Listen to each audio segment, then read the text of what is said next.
If you're viewing this from the Kaaromoto YouTube channel, please subscribe to Herc Perfumes YouTube channel. So yeah, I've been working on a couple of fragrances para may bago tayo may offer sa market. And for the next few weeks, probably in a month, I'll be launching this because maturation requires a couple of weeks para talagang lumabas yung amoy, yung ganda ng amoy, yung flavor, or yung fragrance ng isang pabango. Hindi porket na ilagay ko sa bote, which is ipapakita ko in a bit, pwede na natin siyang i-distribute or ibenta. Nung una inisip ko, well, hindi ko na muna ipakita to and bahala na. Once matapos na lang to, tsaka ko ilo-launch. Pero I'd like to take you to this journey of me exploring fragrances. Because I'd also like to kind of kumuha rin ng survey sa inyo. Baka meron kayong fragrance, gusto nyong pahanap sa atin, and that way, ma-launch din natin. So, consider this kind of a survey din, no?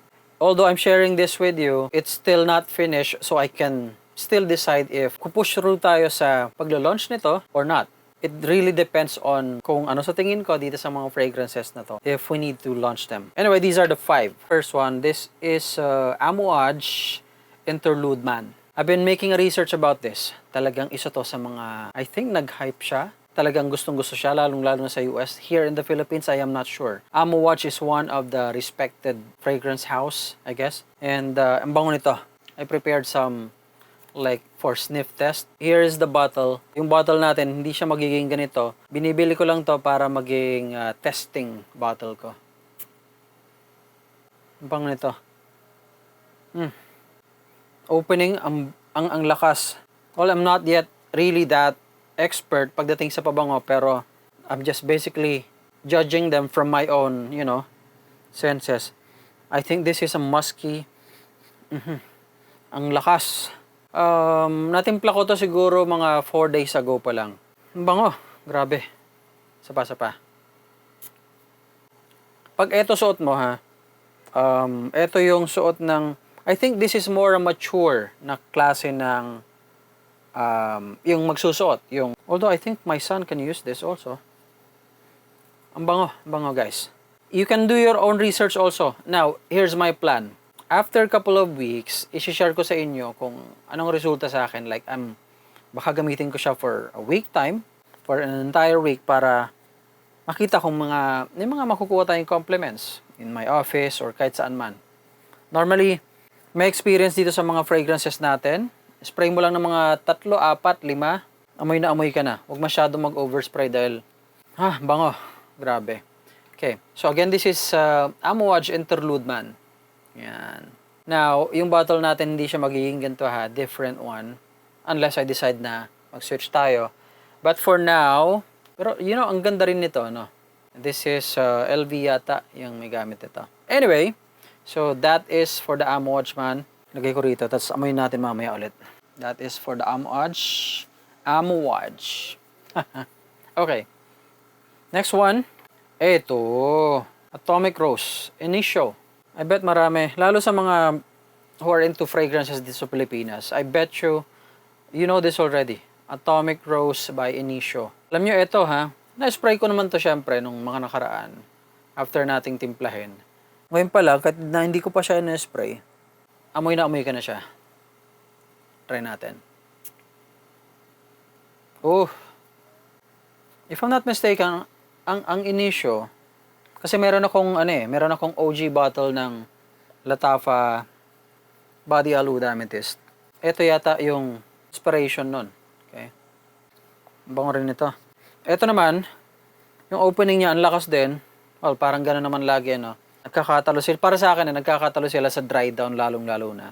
And there are fragrances na gustong-gusto ko nagda-dry down. Like, say for example, etong suot ko ngayon, which is the Dominion natin. Yung Creed Aventus inspired fragrance natin, which is, again, si Dominion. Yung longevity niyan, maabot na mahigit 24 hours. Kapag ko pa suot tong t-shirt na to, nilagay ko lang because we're taking the video. Pero, andyan pa rin. Ang bango rin to. Ang bango. Grabe. Alam mo yung Atomic Rose talaga, parang atomic bomb. Hindi naman. You can smell yung rose, pero at the same time, lalaki siya. I'm not sure if this is unisex. Maybe it is. Ang bango. Grabe itong mga pabango na to. Mga hype. Now, this time, let me share that yung mga fragrances na pinili ko for the second batch of our testing, talagang medyo magkakaiba yung profile nila. And I like it that way kasi kung minsan pagka magkakalapit na profile, possible na, or hindi mo na makita yung distinction ng isa. Okay, next. Hindi, mamaya na pala to. Ito kasing isinet aside ko, this is something na alam ng mga lalaki. Okay. And this is Acqua di Gio Profumo. Now, dun sa isang nilaunch natin, which is chill, that is Acqua di Gio Absolu. This is Profumo. Different naman to doon. Okay? I think ito ang mas sikat kesa doon sa Absolu. If I'm not mistaken. Let's go try this. Okay. Ganda rin ang bottle na to, no? Yung mga tester ko ganito lang.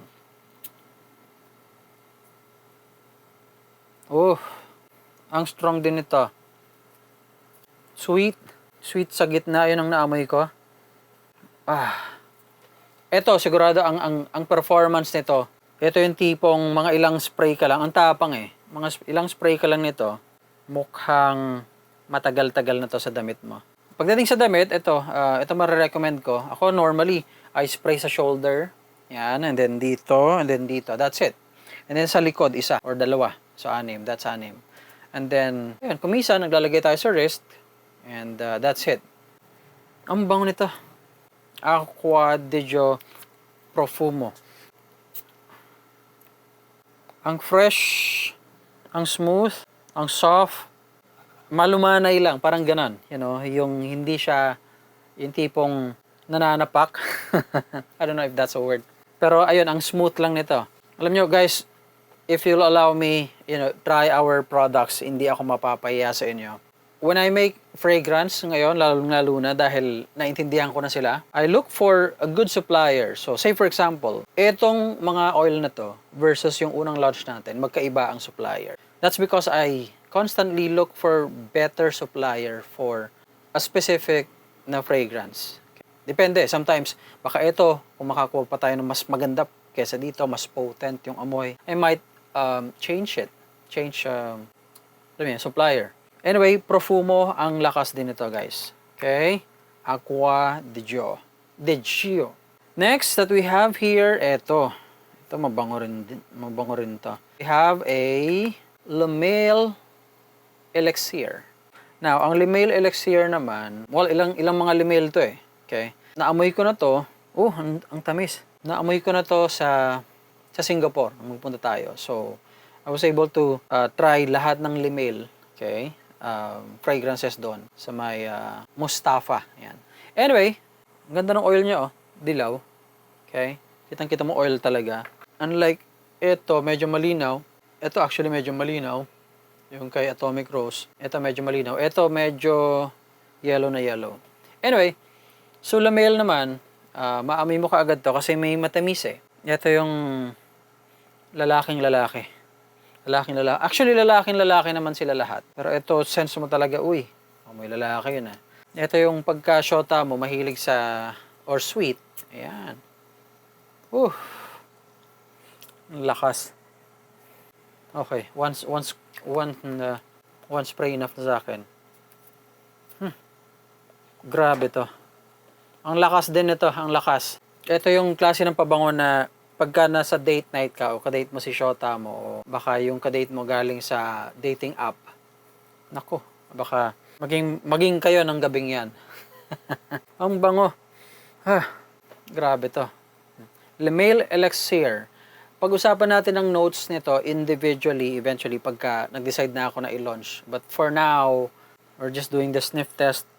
Pero I can tell you guys, this is something you would like to try. Alam niyo naman ang JPG, John Paul Gaultier. Ang bango, grabe. Okay? That's for the fourth one, and last but not the least. Now, bakit ko tinabi to? Or hinuli?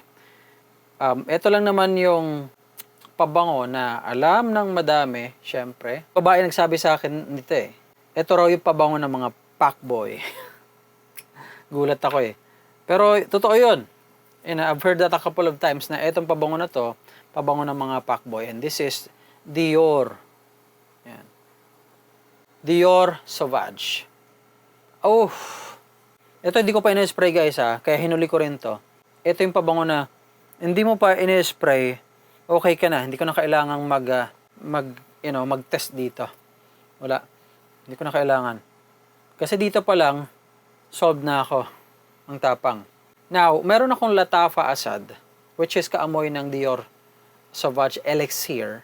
So, alam na alam ko amoy ng Dior Sauvage na Elixir. And sobrang identical. But for some reason, I'm not kidding, for some reason, mas gusto ko yung dry down nitong atin. So, definitely, walang question at this point, or I'm convinced already, like 100%, ilo-launch natin to. Kasi iba eh.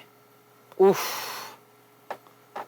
Alam niyo, ang Dior Sauvage Elixir, hindi ko alam mga presyuhan, pero didiscuss natin yan. Pero definitely mahal siya, no? Ang Elixir, definitely mas mahal dun sa mga ibang Dior Sauvage. EDP or EDT. Pero ito, grabe. Grabe ang amoy nito. And I can understand dahil sobrang bango nito. Grabe. Ito yung klase na pabango na pagka makikipag-date ka talaga or may night out or, konting inuman tapos kasama mo chicks, mapapadikit sa'yo. Ayun, oh. Grabe. Yung amoy nito magnetic. Alam mo yung amoy na pagka naamoy mo siya, susundan mo. Ito yon. And I'm even liking it lalo pagka nagda-dry down na siya. Ayun, oh. Grabe. Okay, so try natin amoyin ulit Andun pa rin yung amoy ng this is Amouage. And then this is Inicio. Ang gaganda ng dry down talaga. This is Profumo Aqua di Gio. And then this is La Male. Matamis. Parang, okay, from the first three, ito maiba na talaga sa La Male. Naman ito, yung tamis niya, that's so magnetic na pagka ito inamoy mo, hindi mo matigil-tigilan. Ang lakas. So far kung ako tatanungin at this point, hindi na mawawala sa lineup natin itong La Male Elixir. Yan. I mean, I have like more than 30 bottles now na tinitest natin. And syempre, may process of elimination tayo. And so far, itong Sauvage Elixir, La Male Elixir, okay na to. Profumo, mukhang actually wala ko itatapon sa lahat ng mga to. So, ayun guys. Just like I said, gusto ko lang i-share itong mga wino-workout natin ng mga fragrances. I hope in the next 3 more weeks or more, 3 to 4 weeks, ma-finalize ko, decision ko if isasama natin siya sa lineup. And I'm so excited na i-launch to kasi sobrang gaganda ng profile, ang lakas, with its price naman natin, sobrang affordable tayo. And, asan yung box? By the way, let me share our box initial, this one. Ayan siya. So, pinakita ko kanina sa TikTok live ko to May TikTok tayo, so check nyo rin. Ganito itsura niya. Ayan. Ganda, di ba? Look at that. Anyway, that's it. Again, if you are not yet subscribed to the channel, please subscribe to it para updated kayo sa mga launch natin na mga pabango because I am very, very excited to launch more fragrances in the future. But for now, again, please subscribe to the channel, like the video para may push and you can share it also. Yun lang. Thank you so much for watching, guys.